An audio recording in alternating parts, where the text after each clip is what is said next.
I'm really looking forward to this opening session today, a session that is designed to consider the impact that the digital transformation is having on us at work. And what does that mean for us as workers, but also what does it mean for us as unionists? How do we ensure that this transformation is being shaped for the collective good? This session, I really want us to be thinking about what kinds of new protections and rights do workers need, and how do we win these rights? We dropped some thought-provoking questions in your pre-reading pack, and I hope you've had a chance to have a look at those before coming into this session, and that you are ready to take on the digital transformation. COVID-19 has too clearly shown how digital tools have become an integral part of our work, indeed our society. We've seen in our sector a massive switch to remote work. Workers are faced with increased surveillance and monitoring as employees are trying to mitigate what they call the risks of remote working. But it's not just those of us who work from home who are impacted by digitisation. The digital transformation affects all of us. Just over the last few days, in my conversations with some of you, I've heard things like, my mouse is being tracked.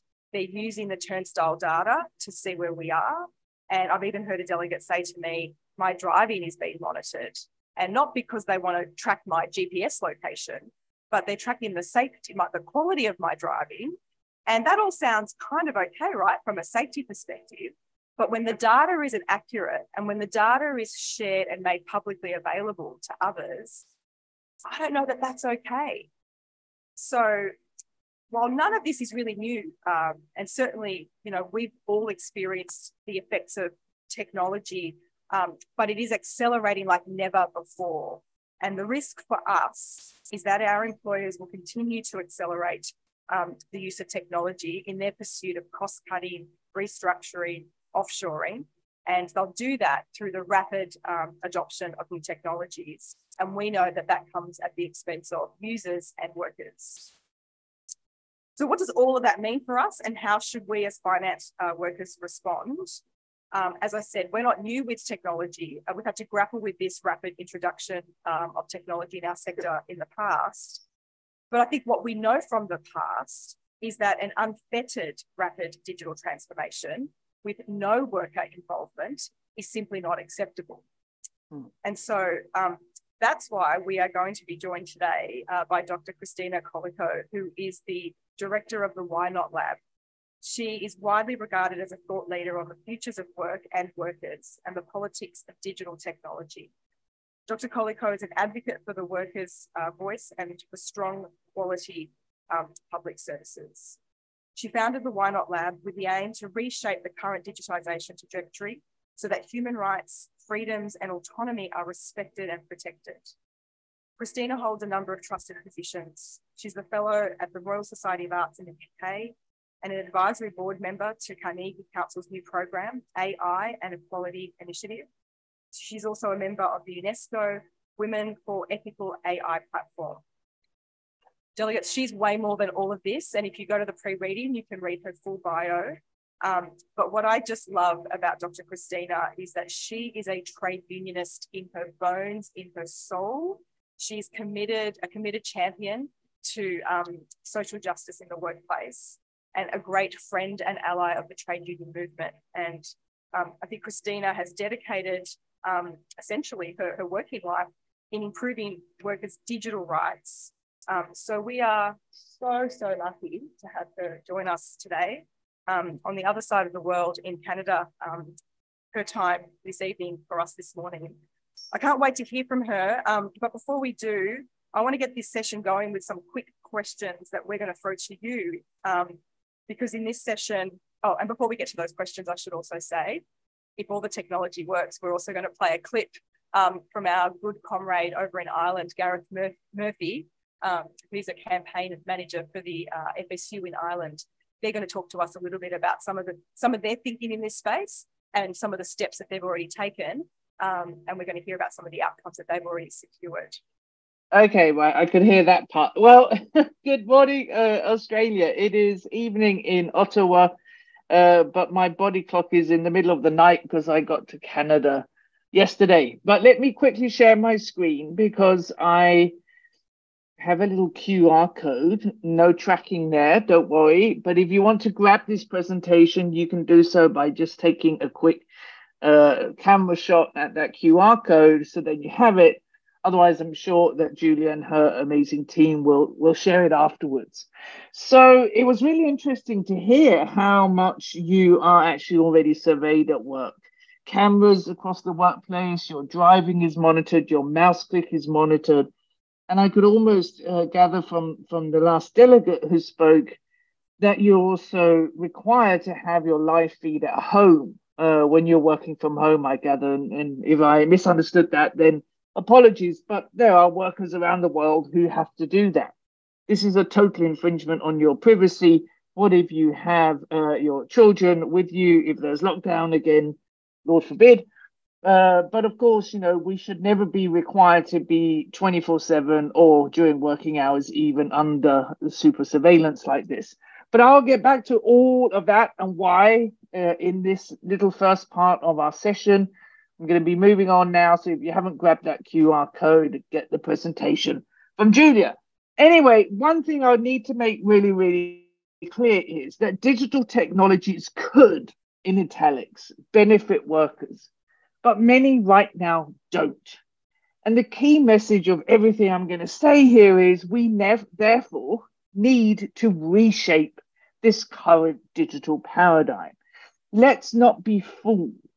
A lot of the digital technologies that are sold to your companies by third parties are sold under the promise of increasing productivity and efficiency as a way to cut costs, probably also with the employers of some of the labor costs. But we have to ask, as the opposition, so to speak, or as the workers, productive at what? Efficient for whom?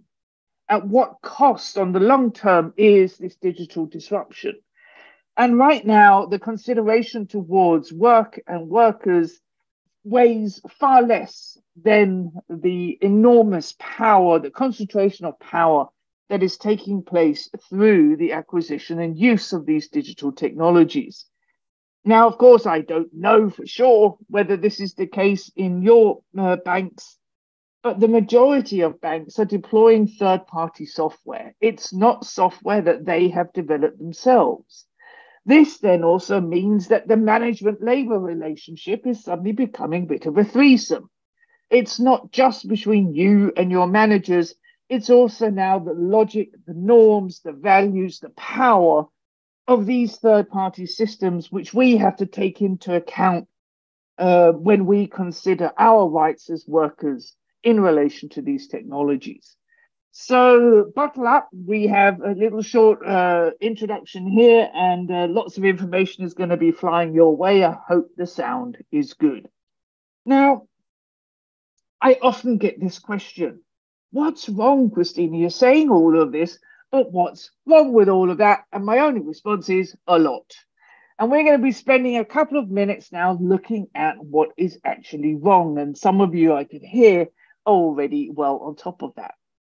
Now, the digital revolution, I don't want to call it a revolution. A revolution is something social. It's something the people start, not technology. But this digital change, which is happening, is different than previous digital changes or technological, changes. Why? Well, we can look at these 5 points here. The digital change is comprehensive. It's everywhere. It's from what you spend with your credit card to your mobile phones that are tracing your every movement, to the apps on your phone, to the work sensors across your offices, to the live streaming requirements you have if you're working from home, to the GPS trackers in your cars, to the cameras in your office. It is at the same time collecting data from these multiple sources. It's continuous. These technologies don't sleep. So if any of you, and I can't see you unfortunately in the room there, but if any of you are required to download an HR app onto your cell phone or your mobile phone, have you ever thought that this technology is probably tracking you also outside of working hours? So the same. If you use your work laptop for private matters, you're logging on at 9 o'clock in the evening to check something on the news, well, then your employer probably knows. Also, the feedback to the employers is instantaneous. Now, we have to remember monitoring of employees is not new. This goes right back to the dawn of capitalism and probably also before. What is new is that they instantaneously get feedback, and not just feedback on the here and now. They can get feedback that, Rachel, you seem to have a tendency to log on late on your computer if you're working from home, or somebody's taking many breaks and is moving around the office a lot and is not therefore sitting in front of the computer dealing with clients. Those reports, aggregated from day to day, month to month, year to year, are provided instantaneously to those who are watching you. It's also, and this is probably the one that is really beginning to nag me the most, it is now almost unavoidable. We can, unless we live totally off the grid, we cannot avoid anymore to be tracked. Apps on your phone are some of the biggest surveillance mechanisms ever. If you read on average the 29 pages of privacy policy that every app is accompanied with, you will see what sensors on your phone or what information from your phone these apps they are actually allowing to have access to. Recently in Denmark, where I live, there was a documentary showing that children's games or games Candy Crush, for example, that some of you might have on your mobile phone, has a secret code inside it, which is allowing the app, or actually the people who've developed this code, to access the location, the microphone on your phone so they can hear your conversations around you, to actually also being able to download every single SMS message or email that you have on your phone. So this is really unavoidable. And although you all work in banks, I have to admit it is getting a bit creepy when I can get advertisements that kind of allude to what type of a consumer I am. Do they have an image of me who does regular shopping? Do I shop my food every Monday, every Friday? Or am I more of an erratic shopper? What does this say about me as a consumer, and therefore what advertisements I should receive? The only way that they can get this information if they have access to, of course, the shops that we go shopping in, but also our credit card information. So there's a lot out there. This is extremely comprehensive. And so it is, as well, as some of you have already said, at work. This is not just something that's happening in society. This is also something that's creeped into our workplaces. And management has typically these 5 ways of getting data about us. Now, of course, when we apply for a job, we give half of our lives away. It really says a lot about you or the previous jobs that you've had. Do you change jobs frequently? Is this because you are problematic to work with, or do you get easily bored? It also says something about, are you adventurous? Have you moved from Melbourne to Sydney to Brisbane, for example? Your education, when did you last take a course? Does this mean that you're eager to adapt to new things, or are you not, since you don't continuously learn?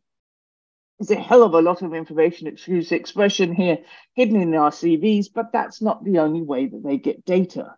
All of this rating that has become part of our society, rate the customer experience you just had, press this button with a smiley face or an angry face if you don't like the service, all of that is saying a lot as well without really saying much. But we seem to like easy solutions. So let's say a manager in a bank can see that you typically are receiving bad ratings. Well, then they might take quite drastic measures and conclusions on the background of that. But it might not be you. Maybe the customers have given you a bad rating because the news you told them, based on the bank systems, is that they cannot get a bank loan, for example. But they're rating you. The bank is using that. You get fired. Is that fair? Probably not. Managers can also purchase digital profiles. Now, the way that this works is there are now companies, they do nothing else but scrape social media to get all the information they can about individuals. Now, many of these systems are designed in the United States. You can imagine that if you're an active union person, there's lots of pictures on your social media from you being out there demonstrating. what do you think you'll be labeled as? Now, we have seen in several of these tools, you'll be labeled as a communist. Now, we can laugh about this because this is what the United States thinks about people who are engaged in the social, but this, of course, can have detrimental effect if a company is using an automated hiring system and that automated hiring system has been told to avoid communists, for example. Some of you have already mentioned the digital traces you leave, from when you log on to your computer, to your camera live feed, to how active you are on your mouse. I find that one very spooky, but also keyboard tapping. Are you typing? When are you not typing? How often are you not typing? Sensors around the office. This has been a big thing across the world, especially in the finance sector as well, where employers have put sensors under the desks, like the entry to any building, by using the excuse that they should be able to show the cleaners where to go first, so the most used rooms should be cleaned first. But it's also, of course, a way of tracking how often you leave your desk, who you're talking to, etc., etc. In the UK, where you can hear I am originally from, there was a big scandal in one of the banks because they promised that all of the data there was anonymized. It turned out it wasn't. But also audio and visual data streams. So when you're ever on a call with a client, they are probably measuring now what words do you say, what is your tone of voice, what is the tone of voice of the client or the customer who's calling you, what products do you manage to sell, what services do you manage to deliver. All of that is then used in some workplaces to train the chatbots, to train the robots, to be able to then answer the most frequent questions and therefore also get rid of the workforce. So this is happening. And now this slide might be a little bit small for you to see, but when you get the slide deck, I do urge you all to have a look at this. This is types of worker data that is actually collected. So we've been through a lot of this, customer ratings, peer reviews, but cognitive and behavioral data.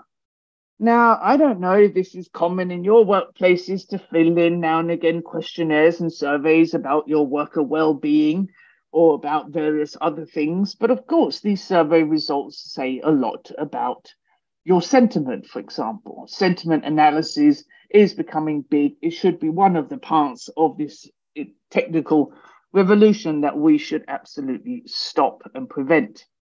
So all of this data is, of course, being collected to be used. Two questions here. Used by whom? So the developers of these systems or your employer or both, and for what purposes?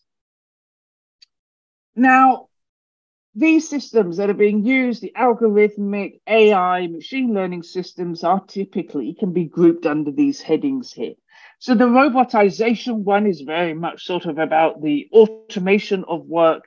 It is also about how to take some of the stuff that you do, some of the tasks that you have, and how can these be automated. As I said before, the call center, the evaluation of what you say, what you produce, what the customers are asking is a typical sort of area of your work which can be automated. Automated hiring and firing systems, but also discipline systems. Measurement systems. Are you less productive this year than you were 2 years ago? Can the systems find out if there's any correlation between your age, your gender, your postcode, how long you've been at the bank, etc., to try and suss out why productivity seems to be declining for women over the age of 51 or whatever it may be. Keyboard tapping and monitoring, we've seen that, discussed that. Scheduling systems, this is becoming very, very big across many sectors, from home care workers to nurses to, of course, retail jobs. But who gets what shifts? This can also be linked to what the customers prefer. Do the customers prefer somebody with this and this accent or this and this ethnicity, for example? Of course, you can hear I'm alluding to the fact that we have to know on what criteria these systems are actually designed. Customer service, office sensors, etc., etc. The location data one that some of you mentioned in the beginning here, this is really important because this is from delivery trucks to you, to any worker who's out there on the road, that this location data is being collected, but it's not just that. It's also how long a time is the car or the vehicle that you're traveling in not moving. If it is moving, how fast is it moving? How fast does it accelerate or brake? What does this say about your driving? What does this also say about your productivity as you go from location to location? So location data, yes, it says where you are, but it also can say a lot about the movement between points, the time, the speed of that movement, etc.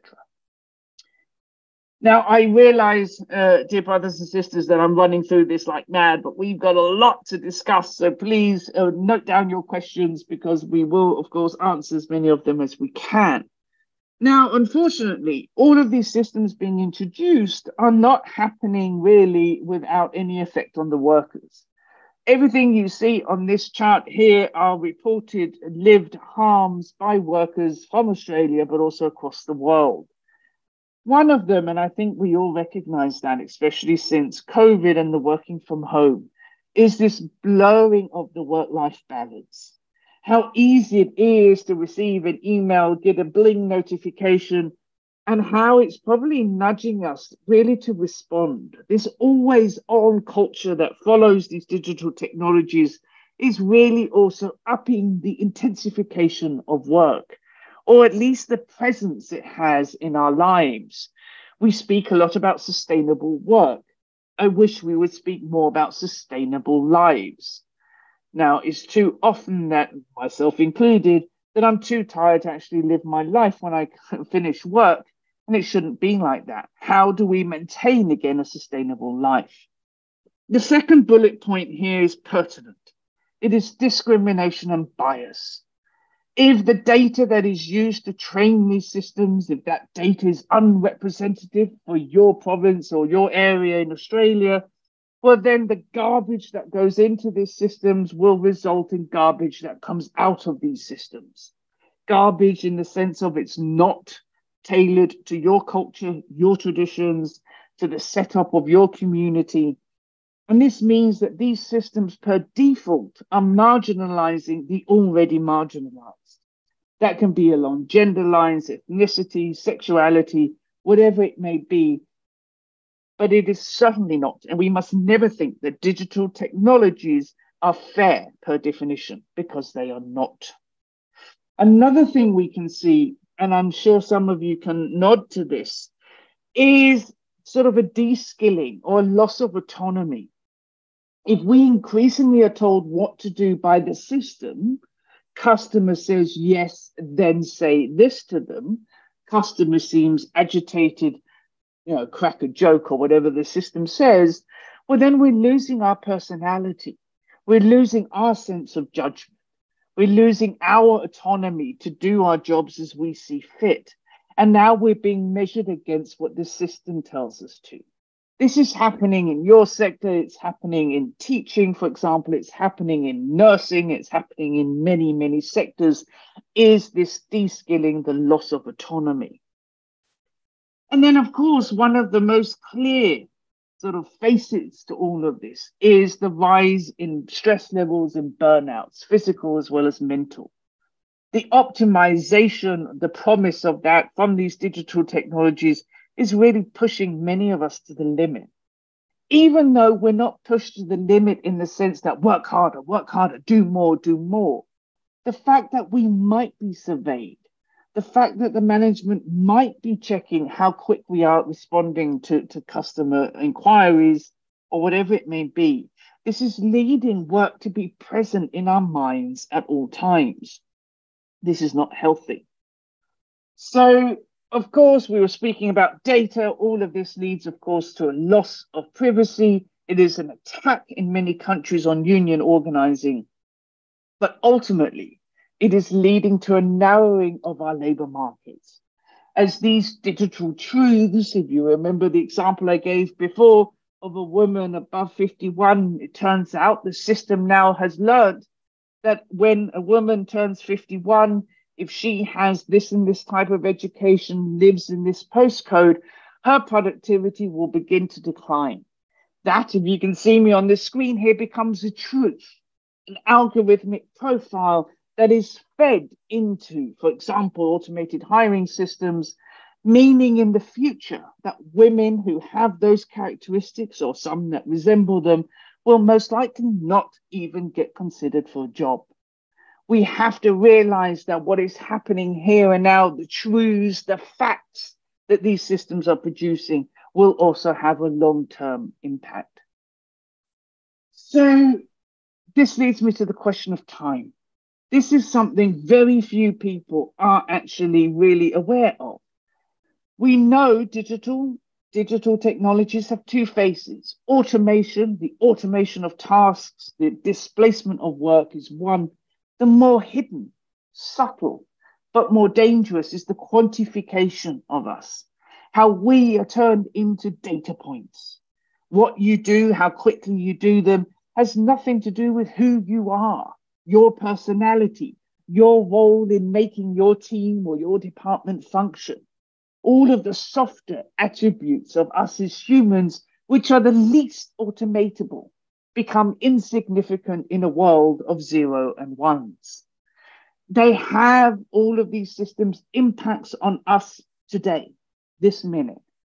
But they also have, as I said before, as these truths, as these facts become fed into the systems, they have effects way beyond you sitting in this room right here, right now. They will have effect of the job opportunities, the possibilities for people who might not even be born yet, or who you will never individually meet.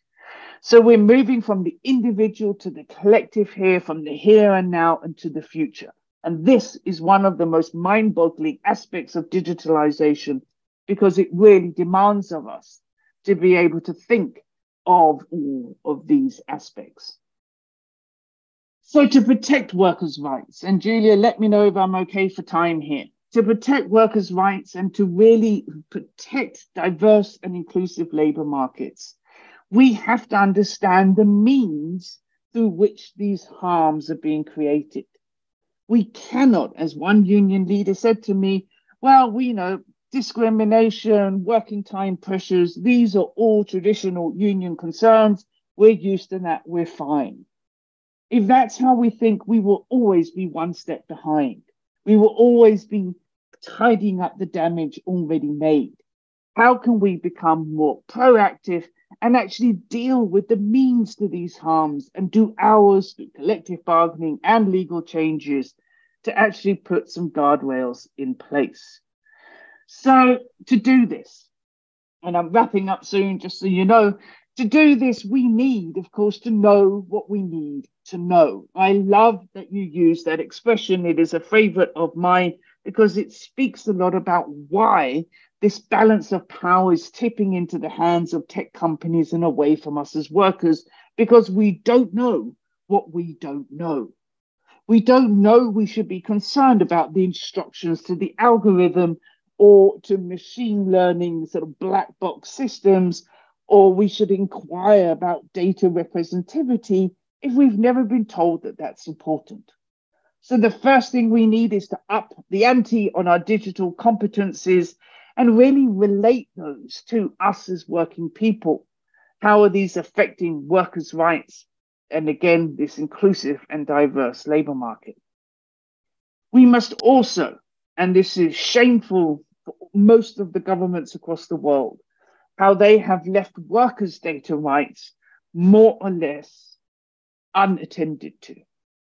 I gave a speech to a government recently, and I said to them, it is ironic to me that you are very keen on regulating the market for AI, for artificial intelligence, but you're shying away from regulating the labour market for these technologies.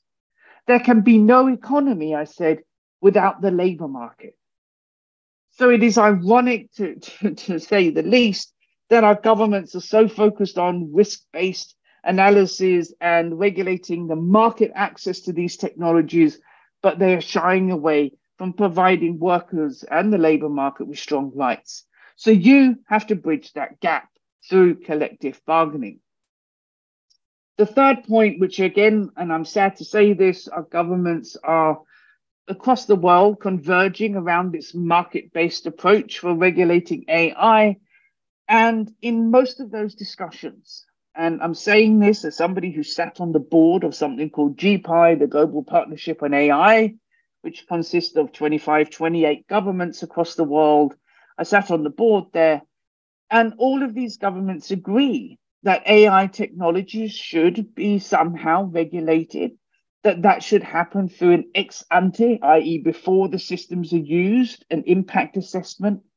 None of our governments, with a little caveat now around some amendments made in Europe, but the majority of them are discussing about the continuous governance of these technologies. This goes to show how little our governments understand about these technologies. Machine learning systems today are different than they were yesterday because they by nature are self-learning systems. So unless we continuously govern them for discrimination, harms, unintended impacts, then a system that has been allowed on the market can be left unfettered for the rest of our days, yet harms are being produced. We must never, ever accept that. We must say that any tool, automated management system aimed at somehow managing you as the workers, that should be governed with you at the table. Nothing about you without you. And I believe that the more unions become aware of all of this, and the more you work together in your countries, across countries, you can actually make this happen. Yes, it's a question of urgency. It's a question of time, but that you have put this on the table right now shows me that you will very soon be in a position where you can reshape the digitalization of work and workers. And with that, I'm going to hand back to Julia. Thank you.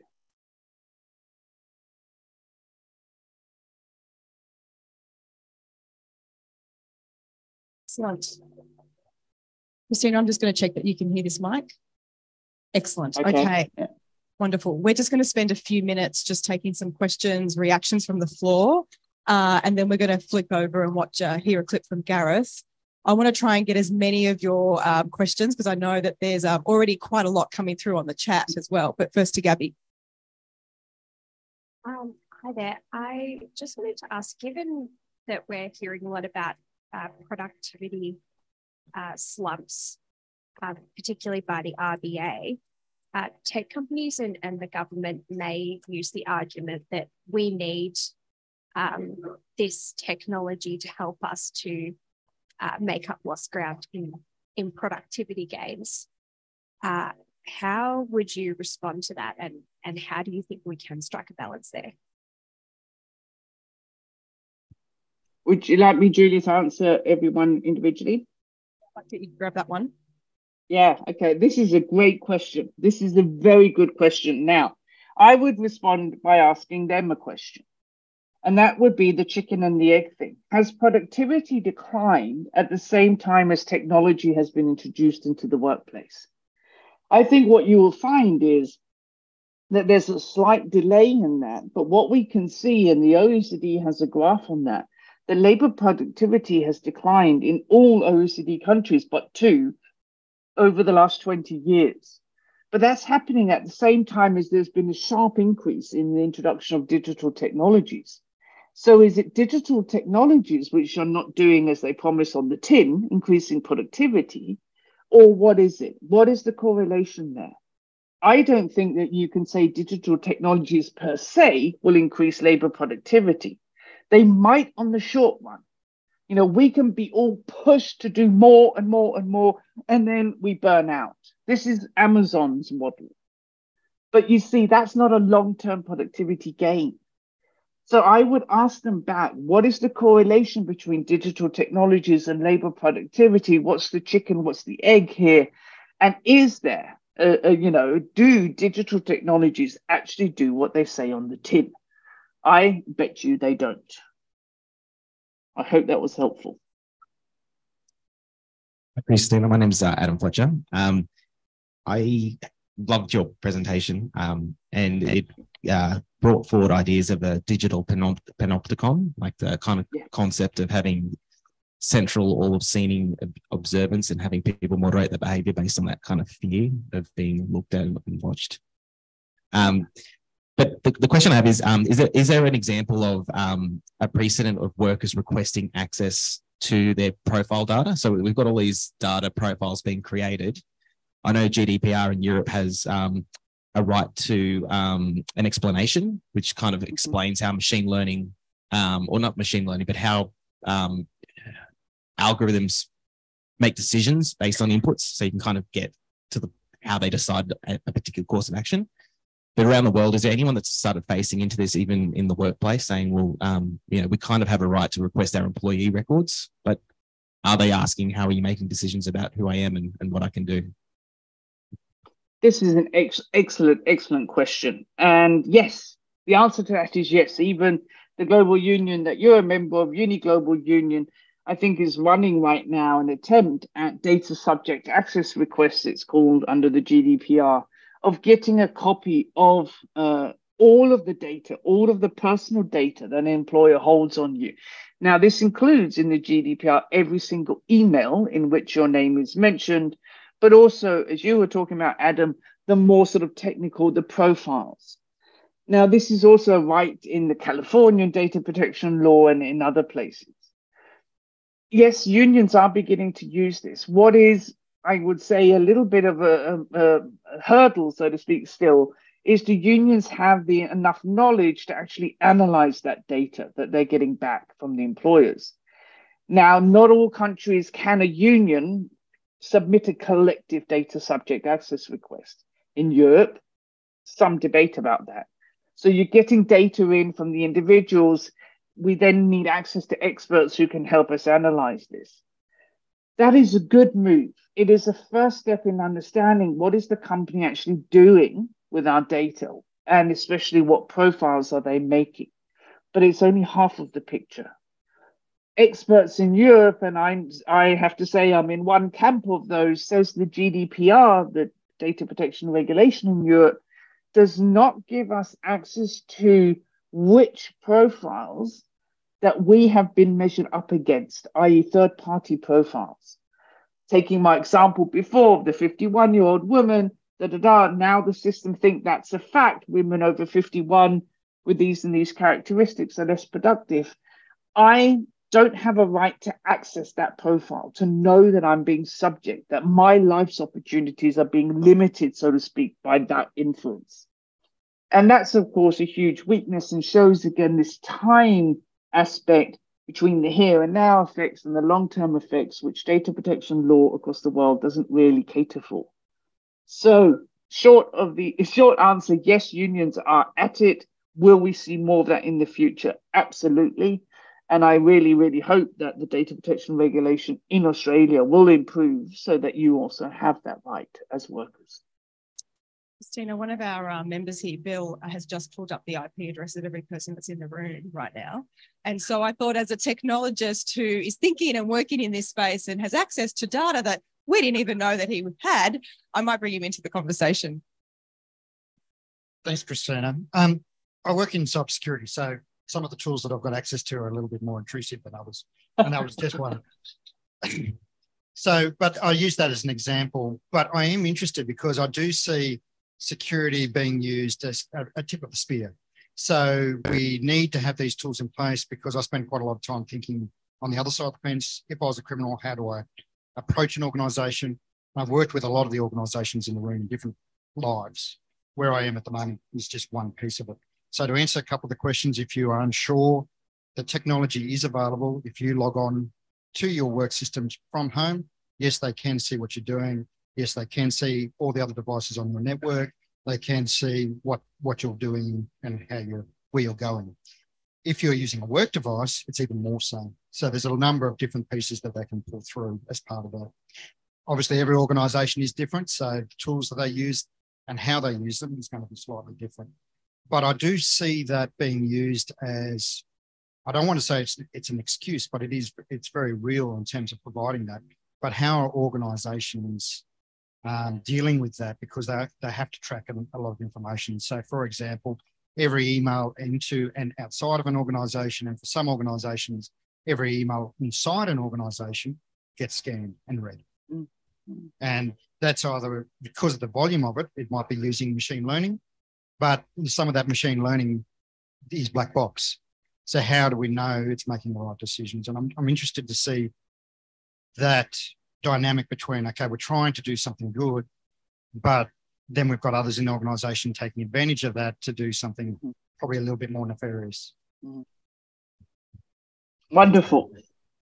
And if I can just comment on that, because I think unions, ordinary workers must have many more conversations with the likes of yourself, Bill. I interestingly am writing a book with a group of people, and one of the authors of this book, he's like you, a cybersecurity expert, total nerd, and he experiments with what technology can do. And one of the newest things that he has experimented with and also has out on the market now is extension leads that include a microphone. So these extension leads, which are all over the office everywhere, each of them has a microphone, each of them are gathering enormous amounts of data and is being used by employers. Now, we can't imagine, unless we have conversations with the likes of you, Bill, what can actually technically be possible.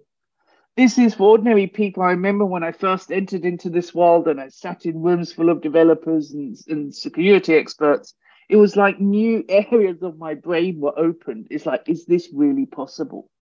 I think, if I can be a little bit poppy around it, I would say everything that we can imagine and everything that we can't yet imagine is possible. The question is it being used? By whom? And how can we as the unions negotiate those guardrails?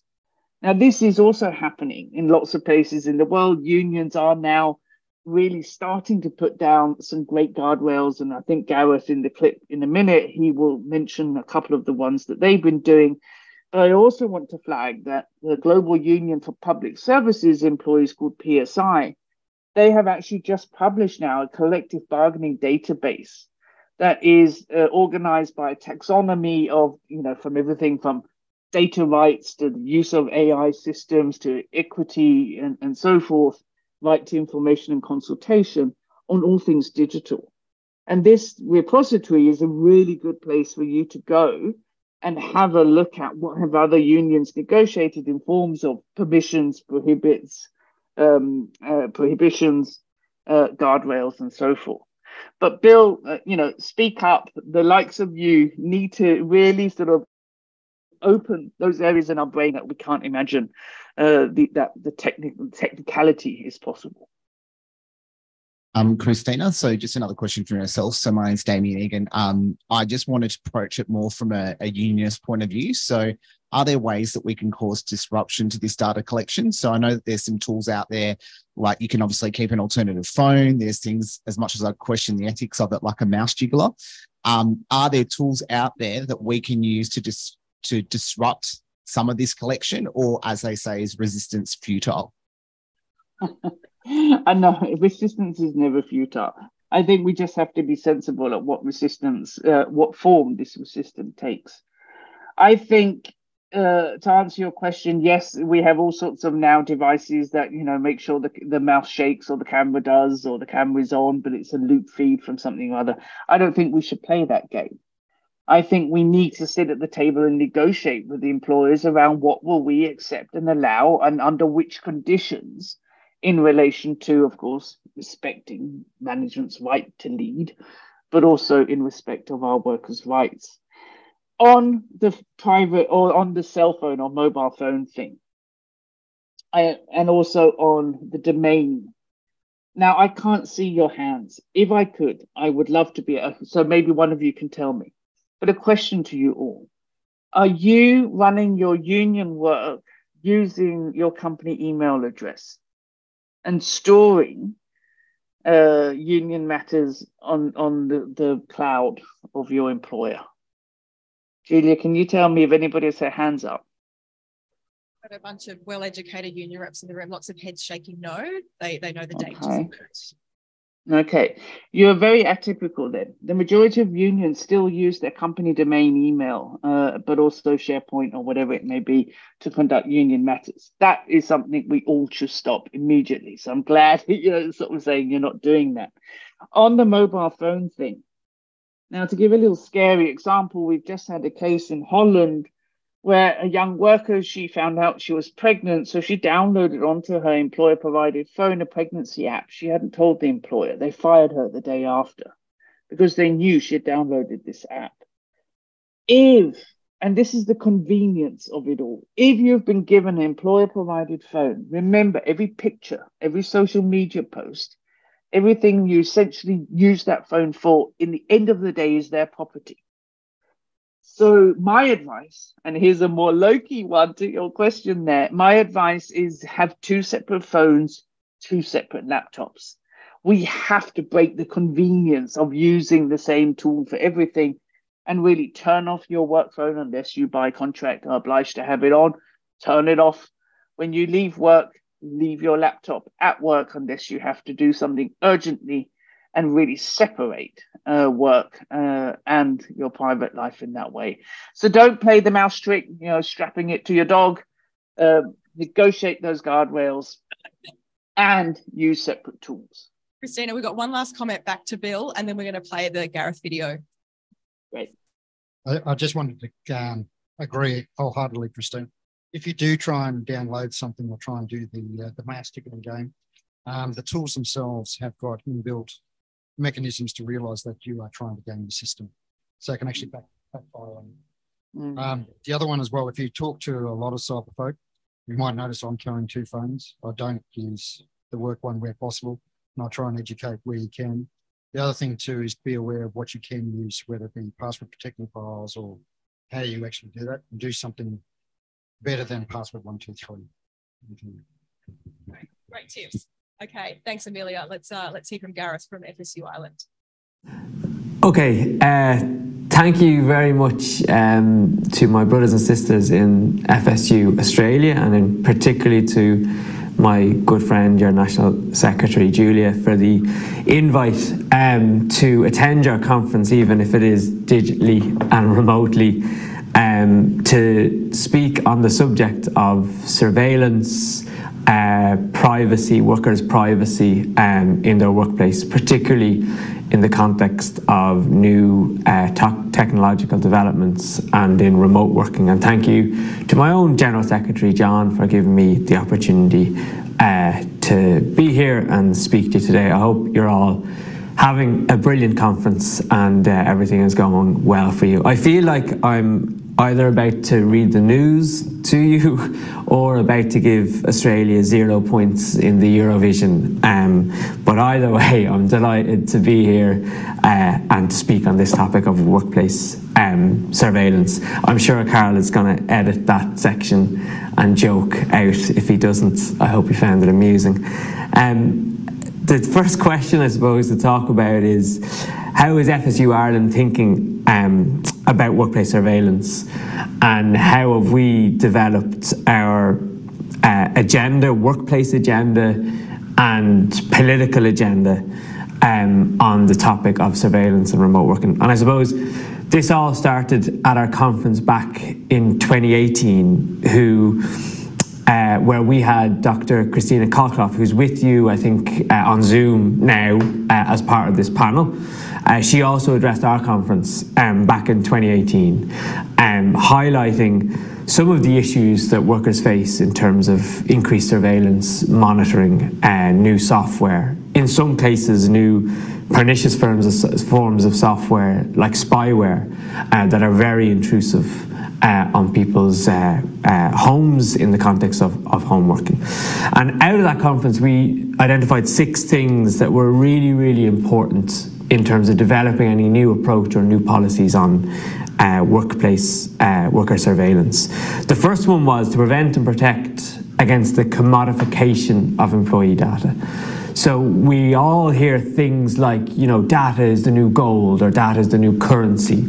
We all have seen scandals of companies sucking up data and then selling that data on. So we were keen to prioritise an anti-commodification clause with all of our employments, that they would not store data for the purposes of actually commodifying it and selling it on. That was one of our first key points. Secondly, we wanted to influence what data was collected by employers, why was it collected, for what purposes would that data be used and how long would that data be stored? All really, really important for workers to know. What is their employer collecting on them? Why are they using it? What are they going to use it for? Is it for the purpose of performance management? Is it for the purposes even of disciplinary things like that? We wanted obviously to negotiate and introduce new policies and procedures and protections around this. We wanted to prioritise with employers the principle of the minimisation of collection and storage of employee data. So don't employers go for big, broad, sweeping, suck everything up, collect everything, but actually only collect data if it's for a very particular, clear reason, and not just, you know, taking everything for the sake of it. We wanted employers to be transparent on what they're collecting, why they're collecting it, and very importantly for workers actually to have access to that, so that workers can see exactly what data is being held on them through the various pieces of technology, and so can correct it, can ask for deletions of it, you know, and can generally just have more transparency over that. So the steps that we've taken, initially we approached one particular bank in Ireland that's a multinational bank, and we cooperated with our sister union in Britain, which was the home of that particular multinational bank, and we developed a joint union policy across the two unions in terms of those 5 or 6 key steps and issues, and we approached that employer. And we were in discussions with the employer for a number of months. We wanted kind of a collective agreement around that. They were veering away from that collective agreement. But where we ended up settling on was they have an employee privacy statement which outlines all the privacy rights and entitlements that workers or employees at that company had. We settled on making some changes to that. So we did, and they accepted some of our changes. So number one, they accepted the anti-commodification clause. They, as a decent employer, were saying we are not collecting data for the purposes of selling it on or sending it to third parties or anything like that. So that was very clear. It's not being commodified, which was a welcome commitment. They also gave commitments. It's a British-based employer, and this was all happening around the time of Brexit. So what was important was they locked in and gave commitments to the GDPR regulations, and that's the EU regulations on data privacy and data protections. That was important that we locked that in the context of a British employer operating in both jurisdictions, north and south, on the island of Ireland. We also got commitments to respect the Universal Declaration of Human Rights, which gives some pretty strong and clear commitments around human rights as individuals and as humans, which can be breached in the cases of privacy by employers if those commitments aren't there. And lastly, and I would encourage your union as well to look up the ILO 1997 Code of Practice on the protection of workers' personal data. So that's something that kind of predates the GDPR regulations in Ireland, in Europe as well, which was really, really important.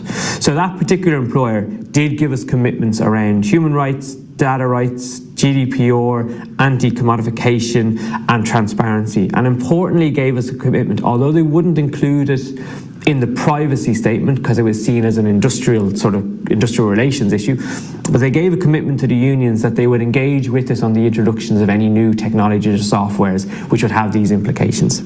And sure enough, I think it was about six or 8 months later, a new artificial intelligence AI rostering tool was being introduced into their call centre, which allowed workers to log on slightly early, slightly late, manage their shifts a little bit more. It allowed workers to shift swap in an easier way. And a lot of the AI tool actually was quite positive and workers responded very well. But there were concerns around the data, use of the data. And also there was a strange tweak to the tool where if you logged in early, you didn't get the same ability to log out early, but if you logged out late, it kind of called you on that. So we got that change to make sure if you logged in early, if you logged out late, it was treated the same way in terms of your working time. So that was a good example of where the commitment was given to us and they acted on it. And so that piece of technology and software was introduced with our agreement. And we've since met, I think, twice on updates, software updates that have been made to the tool. So it means in that call centre, in that particular bank, there's been good ongoing positive engagement. We also saw in a particular games company as a union, we also represent video game developers and video game workers.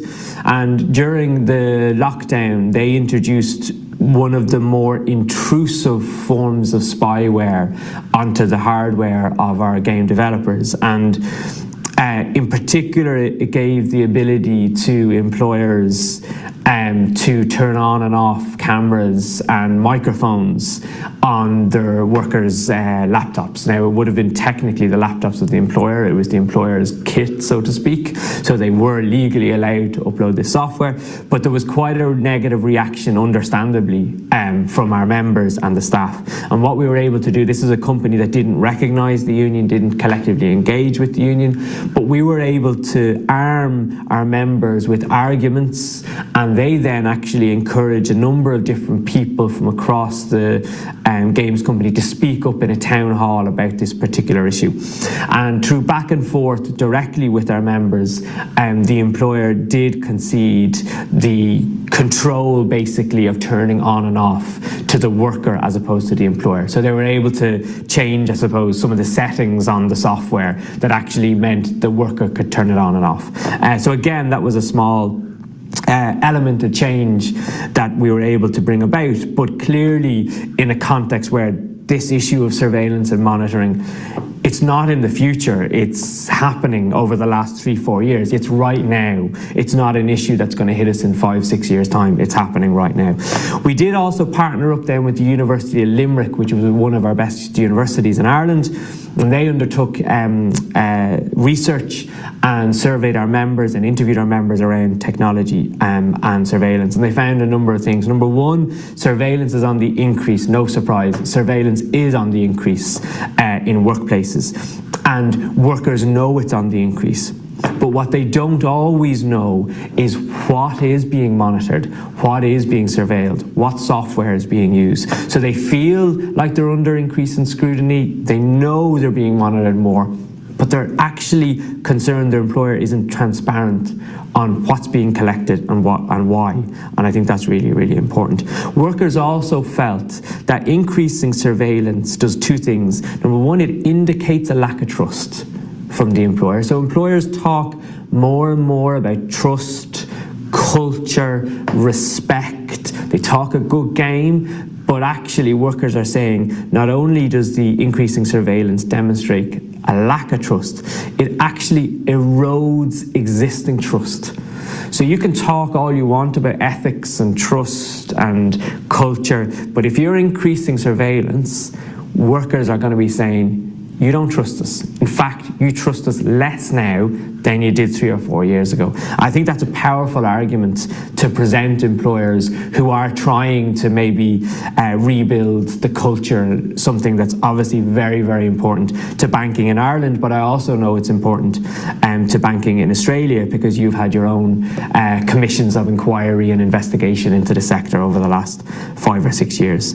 On the back of this research that we did with the University of Limerick, we presented, and my colleague John, our General Secretary, and some of my colleagues presented at a parliamentary committee. It's called an Oireachtas committee in Ireland, but it's a parliamentary committee. They presented the report, they presented the findings, and on the back of that now, that parliamentary committee has also said they want to investigate and produce a report on surveillance, workers' rights, and in particular what legislative impacts there are on existing legislation or maybe new areas that require new legislation in order to best protect workers' rights and also, I suppose, reflect and accommodate some of business changing needs that have kind of come to the fore during remote working and the prevalence of remote working. There's one other point, I suppose, I'd like to make before I finish up today. And it's that a lot of this focus has been on new software, new technology, new forms of surveillance. But one thing we found as well during lockdown and the pandemic, but also coming out of the pandemic with remote working remaining, is that often conversations that you would have with your colleague over a cup of coffee or getting a glass of water at the water cooler, are now taking place on phones or often on instant messaging. And we all know that instant messaging is monitored, is tracked, is recorded, and we also all know that work phones are monitored, tracked, and recorded. So while we're conscious of that, and this is not new technology or new software, people are actually having conversations that traditionally they wouldn't have under the surveillance of their employers. They're having them now on technology that is monitored. So even if it isn't a new introduction, I suppose maybe people are letting their guard down a little bit. They're chatting on instant messenger, they're chatting on work phones, etc., in conversations that they would ordinarily have in person. And that's something that's dangerous. That's something that we've raised with employers on the basis of not allowing that evidence be used in potential disciplinary cases, because that's not what that technology was introduced originally for. It was not for those intended purposes. So that's an area that as trade unionists we all might be concerned about and we all might act on in terms of existing regulations. So thank you very much for this opportunity. It's a bit of a whistle-stop tour. Dr. Colclough is going to be amazing today if she hasn't been on already. She's really inspired us to take employee privacy and data seriously. We've done some stuff on it. We need to do a lot more, and I am looking forward to seeing what comes out of your union and your conference over the next period of time, because we learn so much from the FSU Australia. So I'm happy just to be able to impart a little bit of what we're doing here in Ireland. So thanks very much for the opportunity. Enjoy your conference. Good luck. I think there was a lot in that we can already start to think about how we could apply that back in our work that we do. But I think what really struck out for me was when Gareth right at the start said it was in 2018 at a congress just like this one that they invited Dr. Colclough to come, and it really allowed them to think about the approach that they wanted to take. And they left that congress, and despite the pandemic, they've already achieved some pretty remarkable outcomes. And so when I think about the conversation we've had today and the fact that we've already got a little bit more about what we don't know, but we need to know, I think the big takeout is we're going to have to really think about how do we take the first few steps to start winning the types of new rights, the new protections, to ensure that we're proactively shaping the digital transformation so that workers have a say in that process. How do we influence the types of policies so that we've got the types of justice and protection that we need in the workplace? And Christina, I might just throw to you for kind of final remarks to round out this session. What advice, what's kind of your top advice? What would you leave us here thinking about as a union in terms of those next steps? Because it can feel a bit overwhelming because there is a lot happening, right? But if you were to do one or two things, what might that be? I think, one or two things, you're putting me under pressure here. No, I think make this topic part of your education for becoming a shop steward. Make this part of every single union meeting you have. Because the more that we talk about this, the more that it becomes something that we're not so scared of, right? And then also, you don't have to have all the answers. This is my position. But you need to know what questions to ask to hold management responsible, liable, transparent to the systems they're deploying.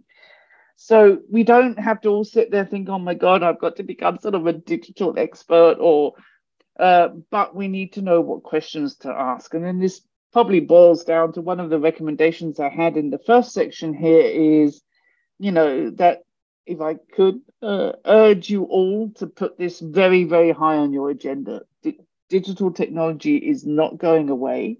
Our governments are not going to be very supportive of protecting workers' rights, i.e. the only people it can come from is you.